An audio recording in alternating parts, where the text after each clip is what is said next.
It all started on a random Tuesday morning at a nondescript gas station on the edge of Midtown. The sun had barely broken through the morning haze, and most people were still nursing their first cup of coffee. But our guy, let's call him Marco, had pulled in early, rolling in like he owned the road. Not because of his ride, but because of the confidence he carried. You might have thought he drove something sleek, a luxury sedan or at least a late-model SUV, but nope. He hopped out of a beat-up, silver-gray 2001 sedan that had more scratches than shine, more dents than paint, and a rear bumper that seemed to sag like it was debating whether to fall off mid-drive. But does he actually own that clunker? Keep reading because this is only the beginning. Marco's car, the tank, as he jokingly called it, was notorious on the local Reddit thread, lunchtime gas station gossip. People either made fun of it or shrugged with curiosity. That thing looks like a bomb from the 90s. How does it still run? Someone posted. Another commented, bet the AC only blows hot air, and I hope that rear light isn't the brake light. The internet loves a good spectacle. But that tank got him from A to B, and by some stroke of genius, and maintenance he never acknowledged, it was still going strong. Anyway, this Tuesday was different. As Marco exited the gas station, he glanced through the tinted windows at a black Tesla Model S, idling smoothly as its driver, an impeccably dressed guy with slicked back hair, smirked at him. The driver rolled down his window a hair just in time to say, "Nice ride, man. What year is that? Vintage?" The guy's tone wasn't a joke, it was condescension dripping like freshly squeezed lemon juice. Marco paused, looked at the Tesla guy, smiled politely and said, 2001. Yeah, vintage, right? Tesla guy said, more like archaeological. Others at the pump laughed. Some took vids. A few posted them online. The internet did what the internet does best. Got it trending. Hashtag tank car, hashtag gas station rats, hashtag vintage ride. Marcos didn't care. He just finished topping off, paid with a credit card and was ready to head off. Once he turned the key, the tank rumbled like a bored bear waking up. He flicked on the AC. Cold breeze. He cranked up the stereo. Beethoven's Fifth Symphony, just because. The Tesla guy gaped when the tank roared and Beethoven poured out through dual exhaust style ports. Actually just normal exhaust, but still. He laughed, waved and drove off. That evening Marco posted a short TikTok. When you shame someone's ride, don't forget, you might just be jealous. Clips showed him pulling into a sleek office building, stepping out of the tank, then a wide shot revealed the building with 6 luxury car brand dealership names. Infiniti, Lexus, Mercedes-Benz, Cadillac, Lincoln, and BMW. Caption, guess who runs these? Boom. Millions of views erupted. The clash between perception and reality. But this is only part of the story. Marco didn't just inherit these dealerships. He built them. He started from scratch in his 20s, hustling, selling, fixing. Now at 42, he's the regional franchisor for half a dozen 5-star dealerships across 3 states. They employ hundreds and generate annual revenue north of $400 million. But nobody knew. His driveway didn't display stacks of cash. It showed humility, grit, and an unfiltered life philosophy. Let people assume what they will. Let's rewind to where it all began. The grease-stained dream. When Marco was 16, he found himself in his father's garage after school, sleeves rolled up, hands dipped in motor oil, changing brake pads on a clapped-out Toyota Corolla.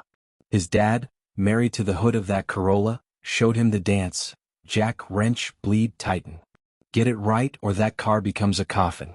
Nights that summer, as insects hummed and streetlights flickered, Marco sneaked through the local classifieds on his bedroom table. Cheap runaround, needs work. He memorized repair manuals. He practiced on broken-down cars. He doctored dime store tools into makeshift brake lathes. By 18, he had a nickname in his neighborhood, Grease Monkey Prodigy. He wasn't flashy. Didn't buy beer or flashy clothes. He saved every penny. Wrote down, fix 5 cars this week, pay $100 each. Save $500. He had goals and they weren't vague. They were laser-focused, buy own lot. The lot. It was 2005. Housing bubble bursting but car sales still hot.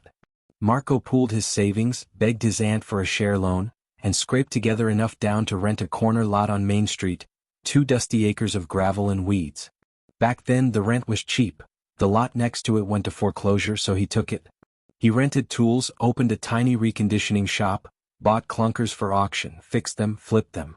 "Your car's a tank?" he joked to customers. "Mine's tanked before I drove it." Word spread because he was honest. $1,200, 6-month warranty. People trusted him. Within 3 years, sales ramped. He started to make deals. Wholesaler connectors, local bank lease tenants, repos. He negotiated distributor agreements. He wanted more. He read negotiating books, networked at trade shows, pitched distributors. First franchise. In late 2010, he finally had enough creditworthiness and sales to pitch for a Toyota-certified pre-owned outlet. He wrote a business plan, crunched numbers, flew to Chicago to meet with regional reps. They checked his score, his showroom prospects, demographics. They tested him. "Why should we trust you with our brand?" He answered with data.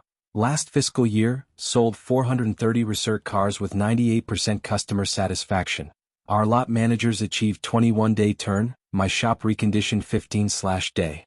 We train mechanics twice a month. We have financing partners. They negotiated. He agreed to invest in a small showroom and service center next to a major highway. Grand opening 2012. Videographers videotaped him cutting ribbons. City councilor handed him keys. Local paper featured him. From grease monkey to franchise guy. Sold 600 cars first year. Service contracts through local banks. He could taste bigger things. Buyout, and 6 dealerships. In 2014, he reinvested profits from Toyota outlet to buy a Cadillac franchise in a financially struggling market. He turned it around in 18 months. Branded it luxury done right. Prices competitively positioned, service extended hours, loaner cars. Customers loved it. Then in 2017, Mitsubishi, he's picky, gave him the chance to pick the Lincoln franchise, as a package with 2 others including a small BMW used car division. He jumped. By 2020, he had 6 dealerships. Infiniti, Lexus, Mercedes, Cadillac, Lincoln, and BMW. Each with a unique market positioning. Each tied to community initiatives. Charity golf tournaments, vocational scholarships, solar installs in schools. Collective headcount, 320 employees. Annual unit sales, roughly 2,000 new and 5,500 used combined. Revenue? Estimated $400 million plus. Profit margins small per unit, but scale, maintenance contracts, parts.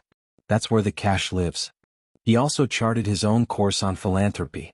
At 38, he launched Grease Monkey Foundation, teaching low-income youth auto repair skills, offering apprenticeships right out of high school. In the foundation's 5 years, they trained 1,200 youth, placed 55% into full-time jobs.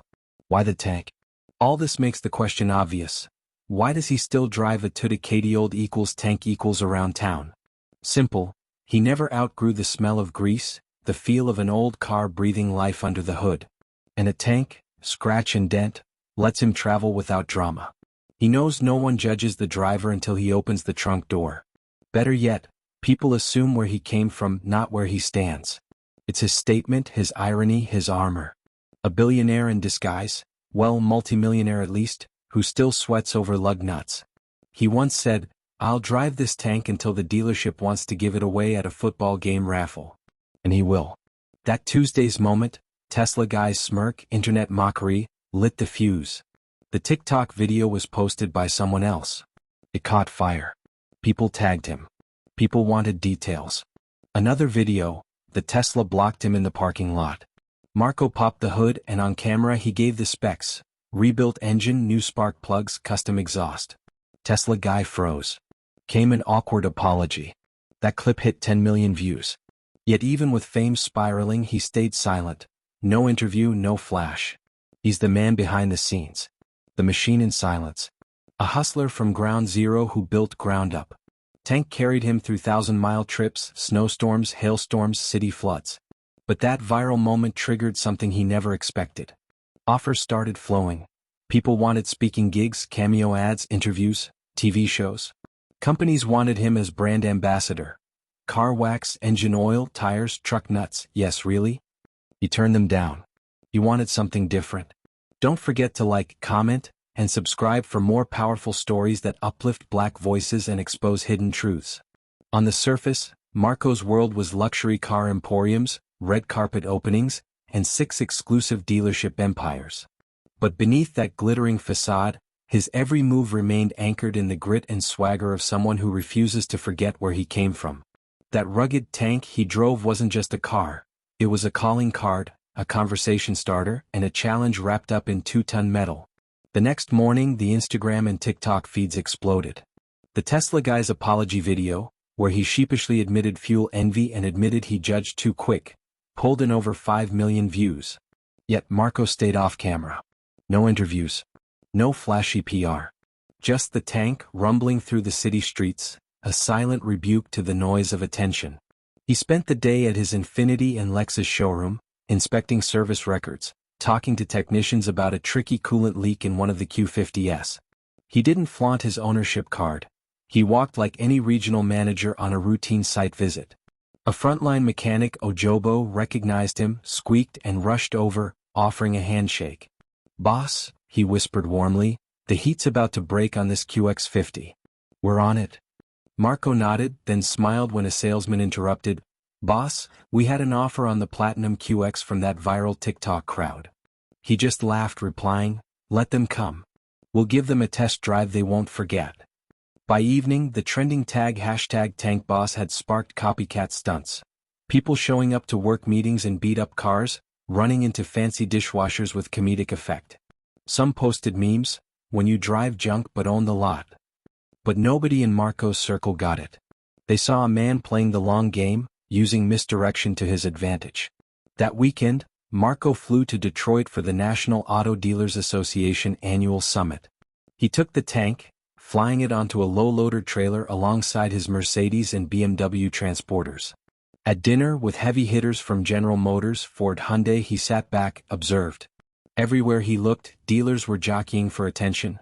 Our new EV lineup. Record spring sales. He stayed quiet. Politely listened. Only when a mid-tier GM exec dismissed small-time dealers did he lean in. "Funny thing," he said, voice low enough to draw curious glances, "some of the best margins come from underdogs." That line ricocheted around the table all night. After the summit, he did a quick side visit to a pilot EV charging station project in suburban Detroit. His company was quietly partnering with a cleantech startup to roll out solar EV canopies at dealer lots. They're retrofitting 2 of his dealerships in-state. The pilot? The Mercedes and Infiniti lots would be first, starting next quarter. But nobody else at the summit caught wind of it. He made sure of that. Back in Lagos earlier that week, while doing community outreach with his Grease Monkey Foundation, he'd quietly added a personal twist. Personally funding 200 EV charging scholarships, riding on the belief that automotive is converging with energy, IC EV, solar, data. It was bold, and yet totally Marco show don't tell. Word leaked though. One of the EV scholarships posted on LinkedIn, "Thank you Mr. Marco for believing in our green future dreams." That triggered local press coverage. From clunker to canopy, local tycoon pioneering EV infrastructure. A few local outlets tried to pin it to his viral tank ride and got rebuffed. "He's not seeking praise," his PR rep said. "He's just building." The silence, they said, was staged. Then came the call. Toronto's top rental car conglomerate wanted to license his beat-up tank as a marketing stunt for their restored classics fleet. "We want the real story, owning clunkers while selling luxury." They offered equity in their company in exchange for an exclusive 2-year licensing agreement. Marco listened. He asked for time. He wanted more. Meanwhile, across his dealerships, murmurs started.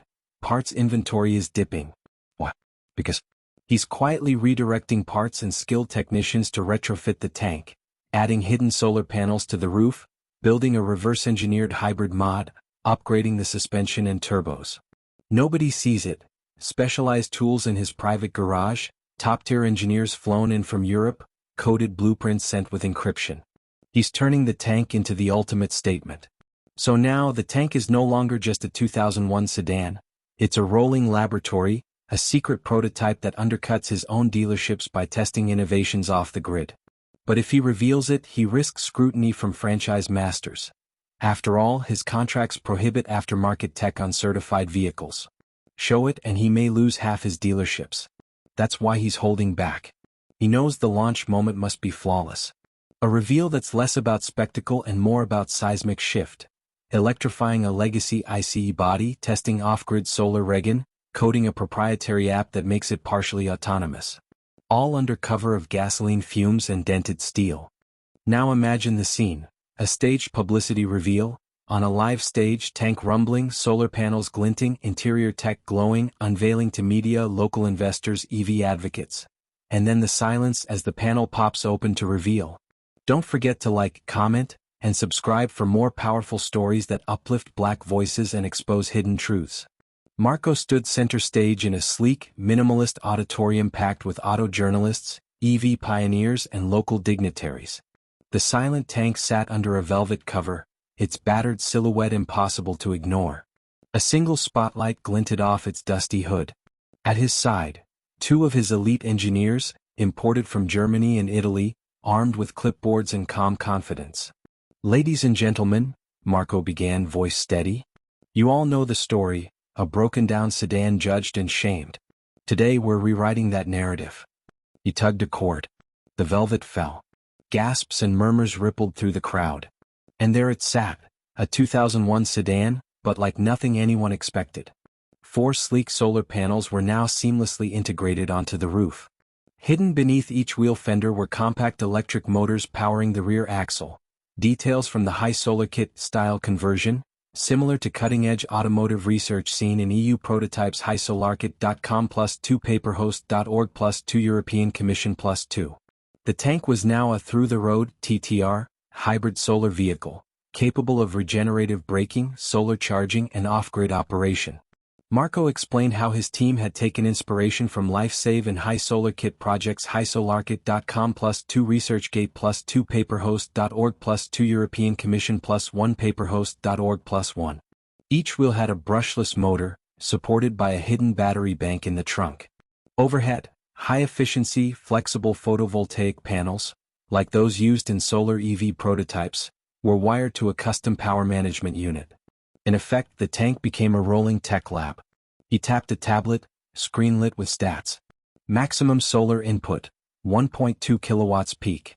Average daily regen, 5 kilowatt hours. Zero emissions range, 40 kilometers on solar alone. Gas engine kicks in only when battery is low. A live demo began. The engine cut off, and the rear wheel motors hummed quietly as the car rolled forward under solar and battery power. Journalists leaned forward. A hush. Then applause. Marco smiled. This isn't just theater. It's a path forward, proof that legacy ICE vehicles can be retrofitted with hybrid and solar tech, cost-effectively.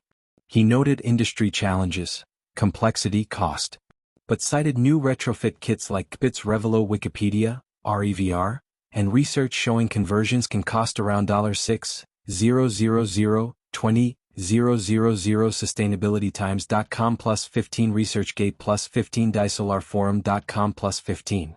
His version? Under $10,000, scalable within his garages once approved by certified engineers. Questions poured in. Could this work across his dealerships? Yes. Seed kits will launch in Lexus and Infiniti lots in pilot form. Could you offer conversions to existing owners? Yes, subject to franchise regulations. He admitted there were legal hurdles. Franchise contracts forbid third-party tech attached to certified vehicles. He was negotiating exceptions, but that struggle remains. Then came the kicker. He stepped aside as the engineers popped open the trunk. Cameras flashed. Inside lay not just batteries and inverters, but a compact hydrogen fuel cell module. Small, elegant, prototype, integrated. His clandestine trump card. Under hushed awe, Marco said, "Solar hybrid was chapter 1. Hydrogen is chapter 2. Yes, it'll stay for now. But we're building toward a clean transition." The room exploded, journalists rushed forward. EV advocates cheered. Competitors scowled. The tank, once mocked, now symbolized innovation from the grassroots, steering the industry. As excitement surged, Marco's PR team flagged him urgently. A major franchisor had lodged a legal notice: remove aftermarket modifications, or face losing 3 of his 6 franchises. At the same time, a global EV consortium reached out, offering funding to spin off the retrofit project, and suggested he step aside from his dealership empire to lead it. Marco had 48 hours to decide: protect his control over 6 legacy franchises and shelve the retrofit, Or pivot into an unknown future, risking everything he'd built, for the sake of innovation? Which path will he choose? Don't forget to like, comment, and subscribe for more powerful stories that uplift Black voices and expose hidden truths. Marco's inbox pinged incessantly. On one hand, the franchisor's legal team had just served final notice. Retrofit mods must be removed within 48 hours, or 3 of his 6 dealerships would be terminated, citing breach of franchise agreements and aftermarket tampering rules, akin to California's CARB regulations restricting uncertified retrofit systems. On the other hand, a global EV hydrogen consortium, impressed by his Trinity, solar hybrid hydrogen, prototype built in secret, put forth an audacious offer. Lead their newly funded spin-off as CEO with $50 million seed capital, but stepping away from his dealership empire. His board and family were polarized. The legal department warned of franchise collapse and lost revenue if he defied the notice. His engineers argued that delaying certifying the trunk fuel cell could risk suppliers seeing the retrofits leak and grabbing the IP. Meanwhile, the EV hydrogen team floated the promise of transforming legacy ICE fleets globally, and of saving his soul from selling cars to joining a revolution. Marco convened his inner circle in the basement of his private garage warehouse, somewhere the tank had been born, now a secret lab. Flanking him, his lead German engineer, the Italian designer, his trusted legal counsel, and the CFO. Blueprint projections lit the walls. Soft hum of battery bank charging. He laid out 2 paths. 1. Comply with franchise demands. Remove all illegal modifications. Keep dealerships. But the retrofit project gets buried. Solar plus hydrogen becomes an internal curiosity. No rollout. No brand new retrofit company. No revolution. 2. Pivot. Accept consortium's offer. Reassign dealership shares to silent partners. Assume CEO role at new venture. Pursue retrofit hydrogen globally. But dealerships would collapse, with lost jobs and community impact. They debated for hours. The German engineer reminded him hydrogen retrofits are gaining traction in commercial fleets and buses, allowing existing vehicles to be upgraded rather than replaced. Ultimate Cell UK. The legal counsel echoed CARB-like certification barriers and franchise law snags. Installing alternative fuel retrofit systems is prohibited unless certified. Alternative Fuels Data Center. The CFO produced a cash flow forecast. Stick with dealerships and profit remains steady at $400m/year. Pivot and front-load millions in R&D with uncertain returns, but potential tenfold upside if hydrogen retrofit goes mainstream. Late that night, Marco stepped outside, the tank parked under naked bulbs. He ran his hand over its dented fender. This rusted, solar-streaked sedan symbolized everything: grit, humility, ingenuity. He thought of his foundation's vocational training, the youths earning mechanic jobs. He thought of what this retrofit could mean: transforming legacy cars into clean tech, leapfrogging infrastructure challenges that plague hydrogen adoption. But he also thought of his employees at Infiniti and Lexus, their livelihoods at stake. He started the tank. The hybrid system engaged silently. The hydrogen unit clicked softly under the trunk lid. The engine cut. In that moment, a notification popped. An encrypted message from the consortium, draft term sheet attached. 48 hours to close. On his desk glowed the franchise termination notice. Remove retrofits or lose franchises. He closed his eyes. As dawn broke, Marco made a decision. He walked into his boardroom and... Boss, will he comply, keeping the dealerships alive but crushing the retrofit dream? Or pivot, sacrificing his empire for a shot at global innovation and environmental impact? Don't forget to like, comment, and subscribe for more powerful stories that uplift Black voices and expose hidden truths. Marco entered the boardroom just before sunrise. Faces looked up, executives, engineers, board members waiting on his verdict. On the table lay 2 documents: the unsent legal compliance order from the franchisor and the consortium's finalized term sheet, stamped and ready. The atmosphere felt electric. He cleared his throat. "We pivot," he announced. The room went silent, then erupted. There were cheers, some gasps. He explained. He would sign the consortium deal within 48 hours, invest equity, and become CEO of a new company focused on retrofitting legacy vehicles with solar, hybrid, and hydrogen tech. But then he dropped the second bomb.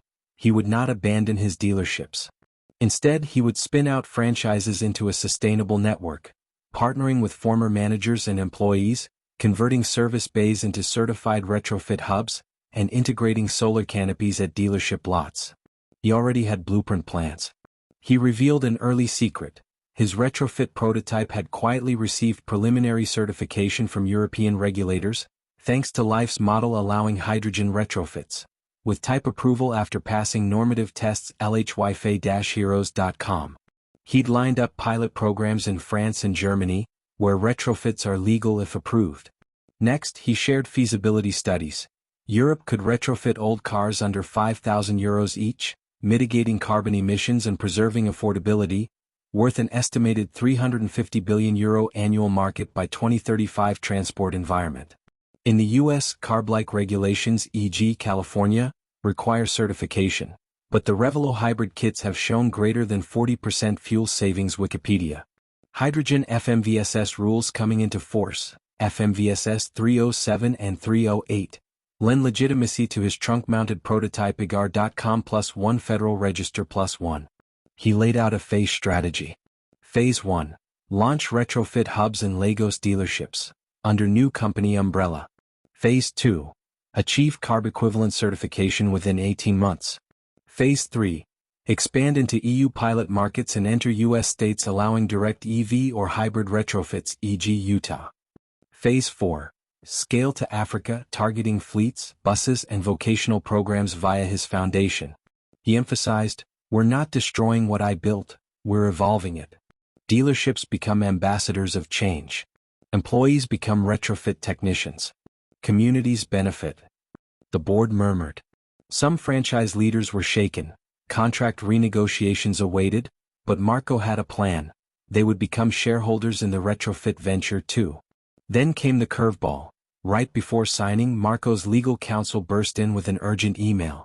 A multinational auto OEM had obtained a copy of his prototype file, plans including hydrogen module design, and claimed intellectual property infringement. They argued Marco used proprietary retrofit techniques from their corporate labs, threatening global litigation unless he halts production and surrenders patents. The room froze. Marco faced a final reckoning. Will he call their bluff and proceed, risking lawsuits that could ruin him? Or negotiate a licensing deal that requires conceding control and slowing the rollout? True innovation demands courage. Courage to defy expectations, to challenge norms, and to pivot when purpose outweighs profit. The greatest legacy is not what you own today but what you enable tomorrow. The end. Don't forget to like, comment, and subscribe for more powerful stories that uplift Black voices and expose hidden truths.